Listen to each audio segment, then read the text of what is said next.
Je vais vous raconter l'histoire de Léo. Léo était un petit garçon de 7 ans. Il était brun avec de grands yeux marrons, de taille moyenne et avait surtout un joli sourire. Léo avait une vie ordinaire. Un papa, une maman, une petite sœur et même un chat. Ils habitaient dans une jolie petite maison près de la mer. Et Léo aimait bien se balader sur la promenade avec son papa le dimanche. Dans cette maison, il avait plein de bons souvenirs. Des fêtes de famille, ses anniversaires, la naissance de sa petite sœur. Il était très attaché à sa chambre qui était décorée sur le thème du football. Tout semblait aller pour le mieux dans la vie de Léo, n'est-ce pas? Et pourtant, un événement vint perturber ce petit garçon joyeux. Un événement triste pour lui. Ses parents allaient divorcer. Il entendit cette mauvaise nouvelle lors d'une conversation au téléphone entre sa maman et sa mamie. Léo, ne sachant plus quoi faire, s'isola dans sa chambre et pleura si fort que même les voisins entendirent ses pleurs.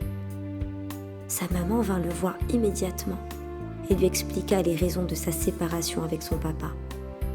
Au début, tout se mélangeait dans sa tête. Léo ne comprenait plus rien. Mais sa maman lui dit que ce n'est pas de sa faute. Que papa et maman ne s'entendent plus et qu'ils resteront amis, mais plus amoureux. Pour vivre ensemble, il faut s'aimer. S'aimer comme des amoureux. On peut encore s'aimer comme des amis et vivre dans 2 maisons différentes.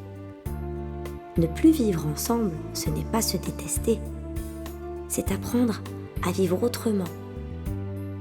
Et puis Léo aurait 2 chambres, 2 fois son anniversaire, quelques avantages d'avoir des parents séparés. Alors oui, Léo a le droit d'avoir du chagrin. C'est difficile pour un enfant de comprendre et d'accepter que ses parents soient séparés. Car un enfant aime toujours ses 2 parents et aime les voir ensemble. Mais il préfère que ses parents soient heureux séparément plutôt que malheureux ensemble. Le papa et la maman de Léo se disputaient souvent et ça mettait une mauvaise ambiance à la maison.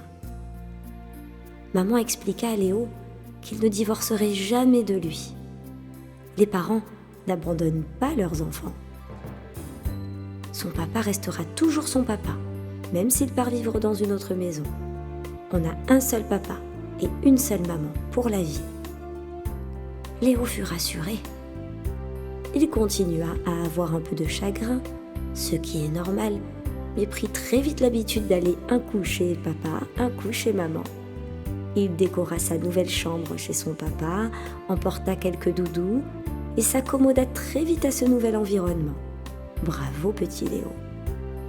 La vie n'est pas toujours simple. L'essentiel, c'est d'être heureux. Comme Léo, les enfants doivent parler à leurs parents, leur poser des questions et ne pas garder leur tristesse dans leur cœur. Lorsqu'il y a des disputes entre les parents, ce sont des problèmes d'adultes et les adultes ne doivent pas mêler les enfants. Un enfant doit aimer ses 2 parents et ne pas leur en vouloir. Tout est pour le bien et un jour les enfants finissent par comprendre le monde des adultes. Ainsi fut l'histoire de Léo. Un petit garçon comme les autres, parfois joyeux, parfois triste, avec ses émotions. Vous voulez savoir la suite de l'histoire? Pour ses 10 ans, les parents de Léo lui offrirent un beau vélo. Puisque Léo avait grandi, il put aller tout seul, à vélo, rendre visite à son papa, qui n'habitait pas très loin. Il emmena même son chat avec lui. Ainsi, Léo grandit, et son amour pour ses parents grandit aussi. Léo vécut heureux, ses parents aussi.